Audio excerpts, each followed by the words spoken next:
بسم اللہ الرحمن الرحیم۔ السلام علیکم ورحمۃ اللہ وبرکاتہ۔ معزز ناظرین کرام، جیسا کہ آپ کو معلوم ہے، شعبان کے مہینے کا آغاز ہو چکا ہے۔ شعبان اسلامی سال کا 8واں مہینہ ہے جو اپنی رحمتوں، برکتوں اور سعادتوں کے اعتبار سے ماہ رمضان کے لیے پیش خیمہ کی حیثیت رکھتا ہے۔ اس مہینہ میں رمضان المبارک کے استقبال اس کے سایہ فگن ہونے سے قبل ہی اس کی مکمل تیاری اور مختلف ضروری امور سے یکسوئی کا بھرپور موقع ملتا ہے۔ یہ وہ قابل قدر مہینہ ہے جس کی نسبت حضور نبی کریم صلی اللہ علیہ وسلم نے اپنی طرف فرمائی اور اس میں خیر و برکت کی دعا فرمائی۔ اس ماہ کو اعمال کی پیشی کا مہینہ قرار دے دیا اور امت کی اس سے غفلت کی پیش گوئی کر دی۔ شعبان تشب سے ماخوذ ہے اور تشب کے معنی تفرق، پھیلنے اور عام ہونے کے ہیں۔ چونکہ اس ماہ میں خیر کثیر پھیل جاتی ہے، اس لیے اس کو شعبان کہا جاتا ہے۔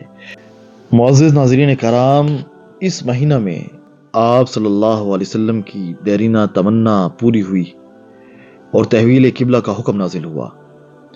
اس مہینے میں تاریخ اسلام کا عظیم غزوہ بنو المستلق پیش آیا۔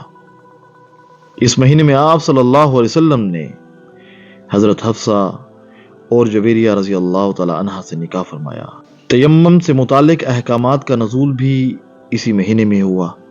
اللہ تعالیٰ نے سال کے مہینوں میں سے 4 مہینے رجب، شعبان، رمضان اور محرم برگزیدہ فرمائے۔ ان میں سے شعبان کو چن لیا اور اسے رحمت عالم صلی اللہ علیہ وسلم کا مہینہ قرار دیا۔ لہذا شعبان وہ بابرکت مہینہ ہے جس میں تمام بھلائیوں کے دروازے کھول دیے جاتے ہیں، آسمان سے برکتیں اتاری جاتی ہیں، گناہگار بخش دیے جاتے ہیں اور برائیاں مٹا دی جاتی ہیں۔ شعبان المعظم کا مہینہ بڑی برکتوں اور رحمتوں والا ہے۔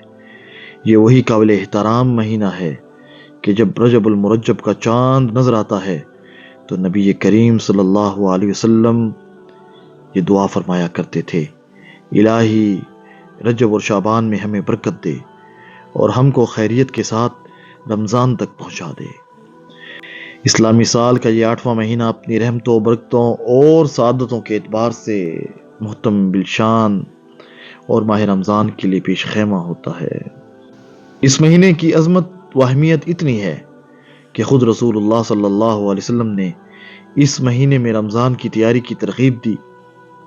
حضرت سلیمان فارسی رضی اللہ تعالیٰ عنہ فرماتے ہیں: یہ مہینہ وہ مہینہ ہے جس میں حضور نبی کریم صلی اللہ علیہ وسلم اس کثرت سے روزے رکھتے تھے کہ صحابہ کرام رضوان اللہ اجمعین کو گمان ہوتا کہ آپ صلی اللہ علیہ وسلم کبھی ترک نہیں کریں گے۔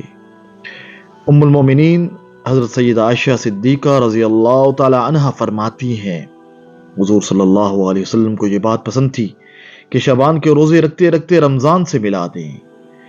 حضرت ام سلمہ رضی اللہ تعالی عنہ فرماتی ہیں کہ میں نے حضور نبی کریم صلی اللہ علیہ وسلم کو شعبان اور رمضان کے سوا متواتر 2 مہینے کے روزے رکھتے ہوئے کبھی نہیں دیکھا۔ ناظرین مکرم، اس ماہ میں رسول اللہ صلی اللہ علیہ وسلم بڑی کثرت سے نفلی روزے رکھتے اور اس کے چاند اور تاریخوں کو یاد رکھنے کا بہت زیادہ اہتمام فرماتے تھے۔ سیدہ عائشہ صدیقہ رضی اللہ تعالی عنہ فرماتی ہیں کہ نبی کریم صلی اللہ علیہ وسلم کو تمام مہینوں میں سے شعبان کے روزے رکھنا نہایت ہی محبوب تھا، اس لیے آپ صلی اللہ علیہ وسلم اس ماہ کثرت سے روزے رکھتے اور میں نے شعبان کے علاوہ اور کسی ماہ میں حضور نبی کریم صلی اللہ علیہ وسلم کو اتنے روزے رکھتے ہوئے نہیں دیکھا۔ شعبان دراصل شعب سے مشتق ہے۔ اس کے معنی پہاڑ کو جانے والا دشوار گزار راستہ ہے یا گھاٹی بھی ہے۔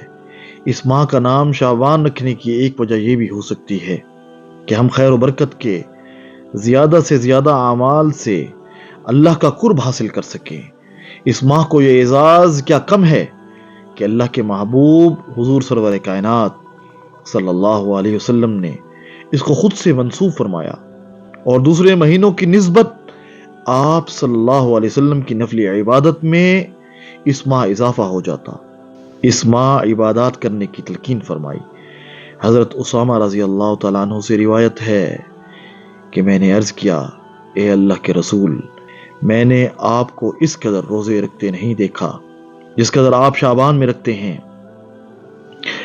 آپ صلی اللہ علیہ وسلم نے فرمایا، یہ وہ مہینہ ہے جس سے لوگ غافل ہیں، یہ رجب اور رمضان کے درمیان ہے، یہ وہ ماہ ہے جس میں لوگوں کے اعمال رب کے حضور پیش کیے جاتے ہیں، اور میں نے یہ پسند کیا کہ جب میرا عمل پیش ہو تو میں روزے سے ہوں۔ شعبان میں 5 حروف ہیں۔ بزرگان دین فرماتے ہیں کہ شین سے مراد شرافت یعنی بزرگی، عین سے مراد علو یعنی بلندی، با سے مراد بر بھلائی اور احسان، الف سے مراد الفت اور نون سے مراد نور ہے۔ گویا شعبان کی جلوہ گری تو کیا ہوتی ہے، شرافت، بلندی، بھلائی، الفت اور نور کا سماں بن جاتا ہے۔ اس ماہ مبارک میں نیکیوں میں کثرت، خطاؤں کی مغفرت اور نزول برکت کا سلسلہ بڑھ جاتا ہے۔ حضور سرور کائنات صلی اللہ علیہ وسلم کا فرمان طیبہ ہے کہ شعبان کا مقدس مہینہ اور برکت والا ہے، اس ماہ عبادت کا اجر و ثواب بہت زیادہ ہے۔ حضرت سیدنا انس رضی اللہ تعالیٰ عنہ فرماتے ہیں کہ ماہ شعبان کا چاند نظر آتے ہی صحابہ کرام رضوان اللہ اجمعین قرآن مجید کی تلاوت میں مشغول ہو جاتے تھے اور اپنے احوال کی زکوٰۃ نکالتے، حکام قیدیوں کو طلب کرتے، جس پر حد قائم کرنا ہوتی قائم کرتے، باقی مجرموں کو رہا کر دیتے تھے، تاجر اپنے قرضے ادا کر دیتے اور دوسروں سے اپنے قرضے وصول بھی کر لیتے۔ نبی پاک صلی اللہ علیہ وسلم نے فرمایا کہ جو کوئی مسلمان ماہ شعبان میں 3 روزے رکھے گا اور افطار کے وقت 3 بار درود پڑھے گا، اس کے گناہ بخش دیے جائیں گے اور اس کی روزی میں برکت کی جائے گی، اور قیامت کے روز اللہ تعالیٰ اسے جنتی اونٹنی پر سوار کرے گا، یہ اسی پر سوار ہو کر جنت جائے گا۔ اور جو کوئی شعبان کی پہلی اور آخری جمعرات کو روزہ رکھے گا، اللہ تعالیٰ کے ذمہ کرم پر ہے کہ اس کو جنت میں داخل فرما دے۔ حضرت انس رضی اللہ تعالیٰ عنہ سے مروی ہے کہ جو شخص شعبان میں 1 روزہ رکھتا ہے، اللہ تعالیٰ اس کے جسم پر جہنم حرام کر دیتے ہیں۔